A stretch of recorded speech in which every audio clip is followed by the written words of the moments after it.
The general partnership is uncommon these days as alternative entities have overtaken it in the last 30 years. And by alternative entities, I'm talking about the limited partnership, the limited liability partnership, and the limited liability company.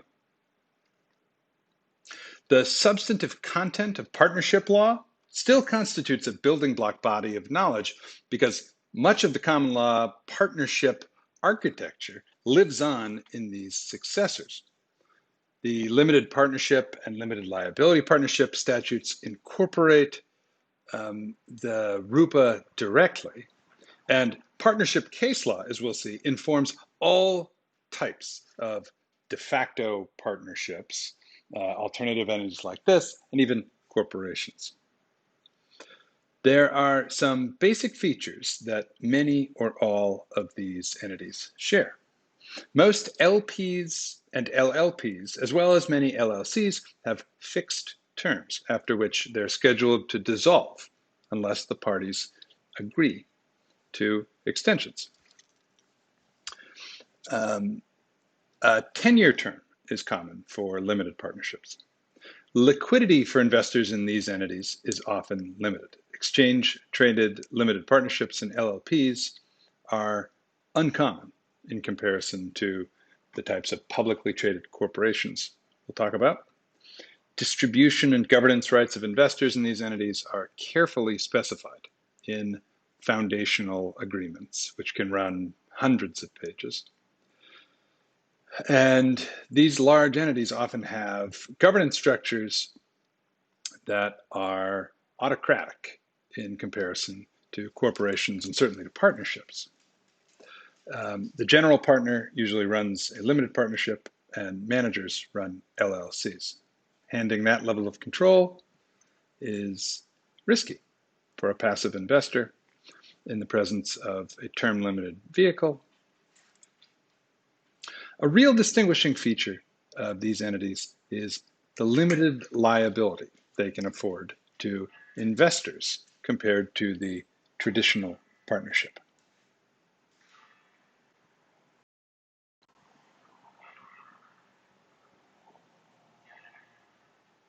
Limited liability is not really that radical a development. The corporate form, as we'll see, has provided limited liability since the middle of the 19th century and in some circumstances earlier. But the developments with alternative entities in the late 1970s and 1980s are less about the limited liability aspects of things per se than about the ability of business entities to combine three characteristics in one entity: limited liability, active participation in management, and pass-through taxation, so called by the IRS partnership tax treatment.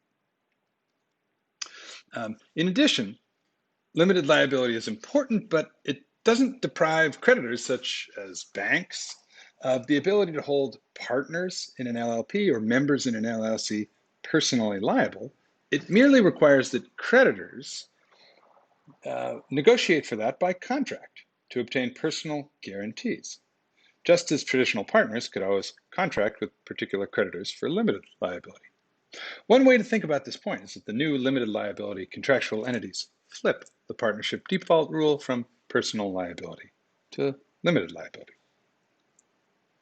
Okay, so here let me give you a brief overview of these contractual entities. Let's start first with the limited partnership.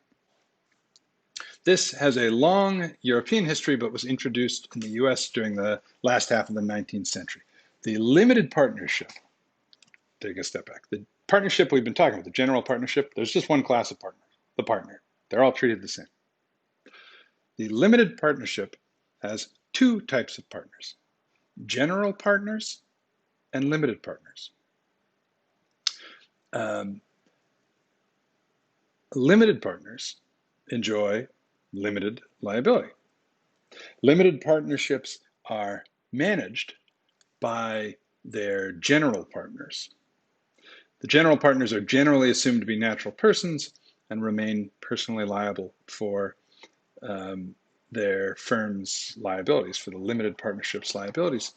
That's still the case today. General partners remain, quote, personally liable. But there have been two important changes in the law. The first is that limited liability entities are now permitted to serve as general partners. So you could have an LLC, which we'll talk about in a second, serve as the general partner of a limited partnership. The second is that limited partners no longer jeopardize their limited liability by taking an active role in the management of the limited partnership. So a natural person could exercise the power of a general partner through an LLC and participate as a limited partner in the limited partnership without risking personal liability. Thus, in a sense, limited partnerships can become full limited liability entities.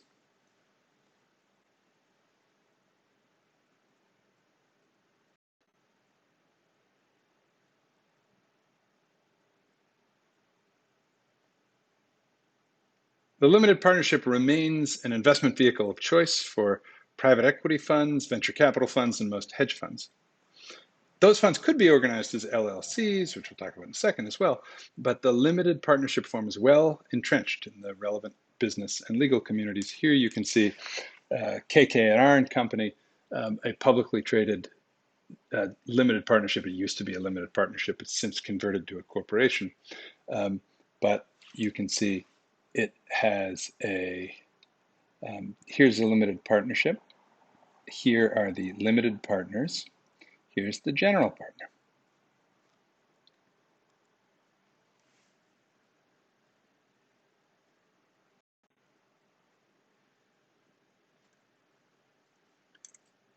Let's talk about limited liability partnerships. These statutes vary considerably across states. They were originally passed primarily for professionals like lawyers, doctors, accountants. Some states provide limited liability only for tort-like misconduct of co-partners. Others, like the statutes of Delaware and New York, provide limited liability for contractual liabilities as well.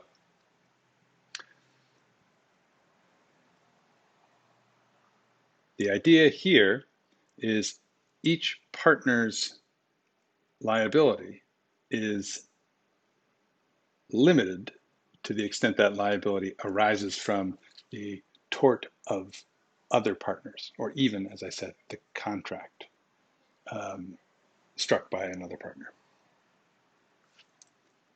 The LLC form is the workhorse of small businesses and some larger businesses as well.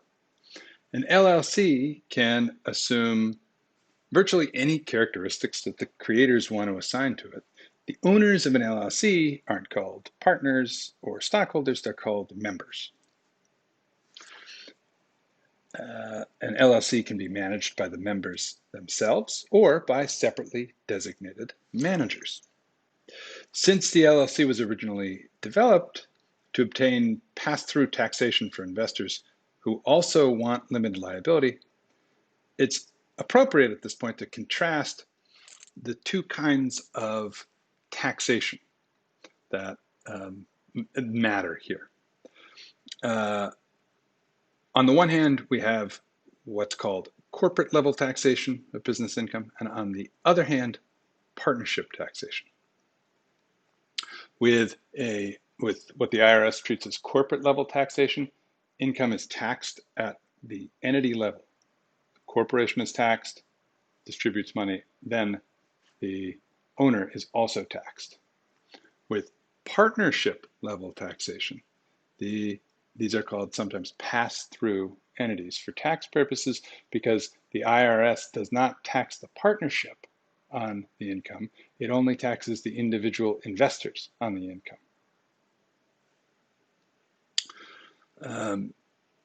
Legal entities can now choose which type of tax treatment they would like to receive from the IRS. Would you like to be taxed as a partnership or as a corporation?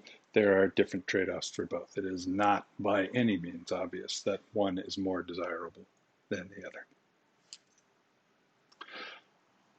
Let me close with just a word of introduction about the case that you'll read, Pappas v. Zolas.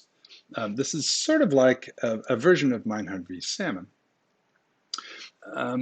The new entity statutes, LLCs in particular, seek to extend the paradigm of contract beyond limited liability to fiduciary duties, particularly the duty of loyalty.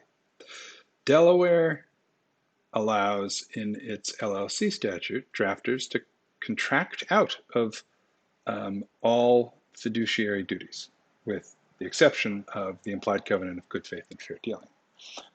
But the way that a Meinhard v. Salmon type setup is adjudicated in the LLC context, we'll see, is quite different than we saw at Meinhard v. Salmon.